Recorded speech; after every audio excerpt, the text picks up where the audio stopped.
मैं इन्हीं भारतीय जनता पार्टी के लोगों से पूछना चाहता हूं, LIC, state bank of India और न जाने कितनी संस्थाओं का पैसा अपने सबसे प्रिय उद्योगपति को लगा दिया। आज कई लाख करोड़ का घाटा हो गया है। क्या उन अधिकारियों को भी जेल भेजा जाएगा जिस तरीके से प्रोविडेंट फंड को भेजने वाले अधिकारियों को सालों साल जेल रखा गया था? क्या भारतीय जनता पार्टी SBI, क्या भारतीय जनता पार्टी LIC के बड़े अधिकारियों को जेल भेजेगी? क्योंकि उत्तर प्रदेश में एक उदाहरण है कि अगर आपने किसी प्राइवेट कंपनी में इन्वेस्ट कर दिया है सरकार का पैसा और वो प्राइवेट कंपनी अगर भाग गई है तो उस समय के अधिकारियों ने जिन्होंने फैसला लिया उनके खिलाफ कार्रवाई हुई, जेल भेज दिया गया। क्या इस तरह जो लाखों करोड़ रुपया डूब गया केवल दो कंपनियों में, क्या उनके SBI के, क्या LIC के बड़े अधिकारियों को जेल भेजा जाएगा? और देश को तो सपना ये दिखाया जा रहा था कि दुनिया में वो सबसे बड़े उद्योगपति बन जाएंगे, नंबर 1 पर उद्योगपति होंगे। लेकिन आज जब सूची देखते हैं तो 20 की सूची में भी वो नाम नहीं आ रहा है। आखिरकार कितना झूठ बोलेगी ये सरकार? उनकी तो वैल्यूएशन गई है, लेकिन जिन लोगों ने पैसा इन्वेस्ट किया था उन आम लोगों का पैसा चला गया। और ये सरकार कहती है कि हम इन्वेस्टमेंट लाएंगे। जिन कंपनियों ने MOU किया है, क्या इन्वेस्टमेंट आएगा? और लखनऊ में जो तैयारी हो रही है इन्वेस्टमेंट की, कम से कम सरकार ये बताए कि पिछली बार इन्वेस्टमेंट कितना आया था जब पहले बार MOU हुए थे। मुख्यमंत्री जी तो कह रहे हैं 75% वो ज़मीन पर ले आए। मुरादाबाद में बताओ कोई बड़ा कारखाना लगा हो सरकार की तरफ से, अमरोहा में कोई बड़ा कारखाना लगा हो सरकार की तरफ से, रामपुर में बड़ा कोई कारखाना लगा हो सरकार की तरफ से, या सरकार के प्रयासों से कारखाना ना लगा हो।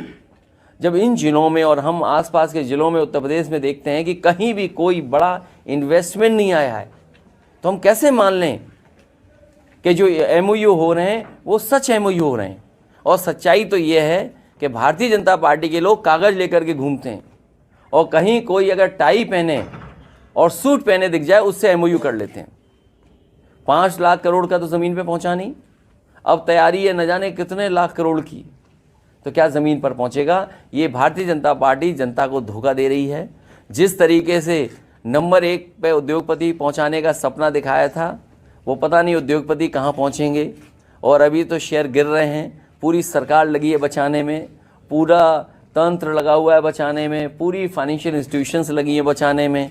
तो सोचिए, जब एक उद्योगपति के साथ इतनी इंस्टीट्यूशंस हों वो नहीं बच पा रहा है, तो और आम व्यापारी उद्योगपतियों का क्या होगा? जब देश का इतना बड़ा उद्योगपति डूब रहा है तो उस इन्वेस्टमेंट के बहाने उत्तर प्रदेश में कौन इन्वेस्टमेंट करने आएगा? मान लें कि जो MOU हो रहे हैं वो सच MOU हो रहे हैं। और सच्चाई तो ये है कि भारतीय जनता पार्टी के लोग कागज लेकर के घूमते हैं और कहीं कोई अगर टाई पहने और सूट पहने दिख जाए उससे MOU कर लेते हैं।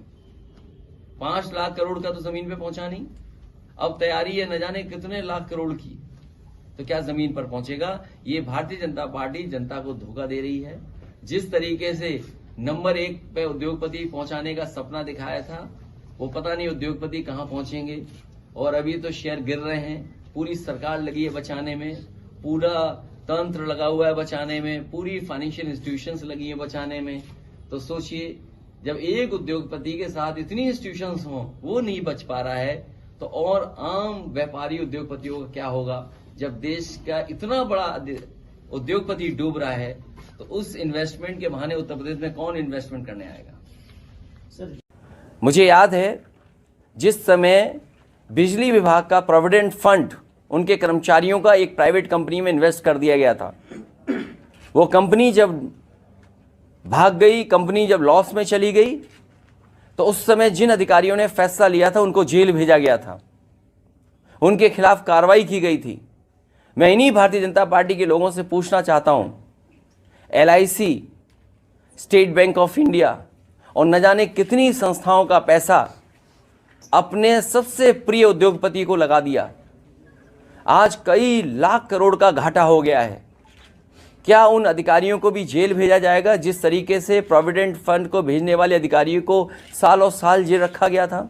समाजवादी पार्टी के लोगों पर झूठे मुकदमे लगे हैं। ये भारतीय जनता पार्टी ने जो नई परंपरा चलाई है, ये लोकतंत्र को खतरा पैदा कर रही है। लोकतंत्र में ये स्वस्थ व्यवहार नहीं है कि आप अपने पॉलिटिकल लोगों पर झूठे मुकदमे लगाएं।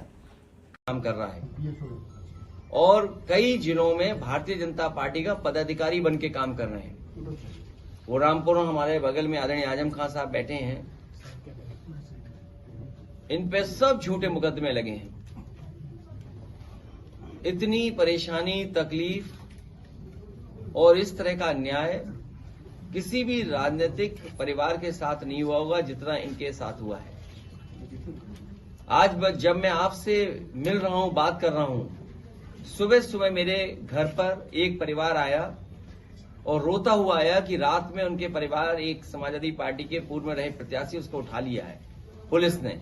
मैं लखनऊ से चल करके बरेली, बरेली से चल करके रामपुर और रामपुर से मुरादाबाद तक मैं फोन मिलाता रहा हूं, लेकिन अभी तक पुलिस कप्तान का फोन नहीं उठा।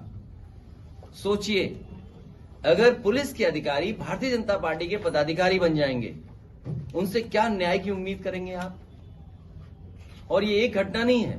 झांसी में दीपक यादव जो घटना में नहीं था, कहीं मौजूद नहीं था, सीडीआर में कहीं नहीं। आजकल तो इतना कुछ है, साइंटिफिकली आप टेक्नोलॉजी से प्रूव कर सकते हैं कौन कहां किस समय था। वो मौके पे नहीं है, उसको जेल भेज दिया। ईडी, सीबीआई, जितनी भी संस्थाएं वो सब पीछे लगा दी। रमाकांत यादव, मैं कितने नाम लूं जो समाजवादी पार्टी के लोगों पर झूठे मुकदमे